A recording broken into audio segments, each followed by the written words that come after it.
It's been a little over a year since his breakout role in Danny Boyle's Beatles-inspired film Yesterday, and now British actor Himesh Patel is back with another exciting project. Yeah, directed by Hollywood's finest, Christopher Nolan, the sci-fi thriller Tenet has been charged with getting us all back into cinemas. I caught up with Himesh to hear all about the movie of the year.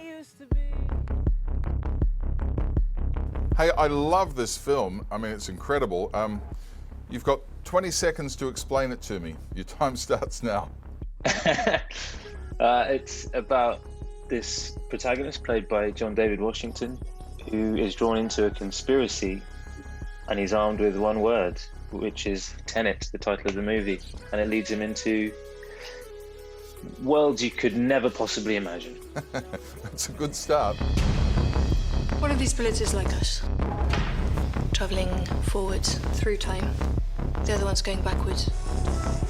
I spoke to your co-star, Mr. Washington, a while back, and he said when he got the script, he read it back to back, non-stop for a couple of months just to wrap his head around it all. Because it does make your brain hurt a little bit, doesn't it? I quite enjoy the challenge of being an active participant in a way. You're kind of watching it. In a way, you don't need to be piecing it together, but I think we naturally like to do that. We like to be involved in a story. We like to be challenged, and I think Chris knows that when he writes his stories and makes his movies. So, you know, I think it's exciting for people to watch something and the thrill of going, am I going to catch up? Am I going to catch up?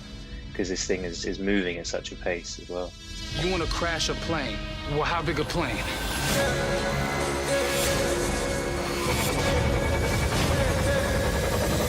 That part is a little dramatic. The scale of this movie is monumental. I mean, these set pieces, they're just incredible. It's movie making on a gargantuan scale, isn't it? What makes Chris's movies special, of course, is that we do it all in camera. You know, there's almost no use of CGI. So, you know, for example, when there is a 747 being crashed, it's an actual 747, you know. But it all has a meaning in the story. You know, it's not just explosions and set pieces for the sake of explosions and set pieces. They're all woven into a story intricately. We're trying to prevent World War III. I'm not saying Armageddon here. No. Something worse. So how do you describe your character's role in the proceedings? Well, he's one of the people that John David's character has to call upon during his mission to help him out, which is kind of all I'll say without giving anything away. You know, and I had to make some notes pretty quickly after reading it, because I got to read the whole thing, and then I just got to keep my scenes. While it was still fresh in my head, I had to kind of be like, okay, this is where it fits in, you know, that's how it works, and you have to kind of be on your game. Oh, I believe in yesterday. When did you write that? I didn't write it. Paul McCartney wrote it, the Beatles. Who? Mate, while I've got you there, Yesterday, I think that was probably the best premise for a movie that I've seen in recent times. That must have been an absolute blast.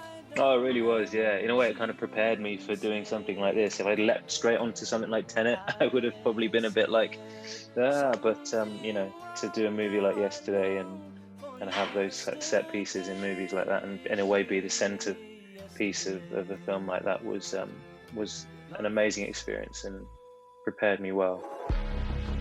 He's a nice fella, isn't he? Yeah, he was lovely in Yesterday. Such a delightful presence on screen. Yeah, I just love the setup. You know, what the Beatles never happened, but Yeah, he knows all the songs. Incredible. Hey, Tenet, you haven't seen it, have you? No, I don't get to the cinemas much these days, Dickie. Dickie. No, of No. course you don't. Silly, stupid thing to say, Richard. It is in cinemas, and that's where it needs to be seen, too. Yeah. It's just a massive I can't film. wait to see it someday. Yeah. All right.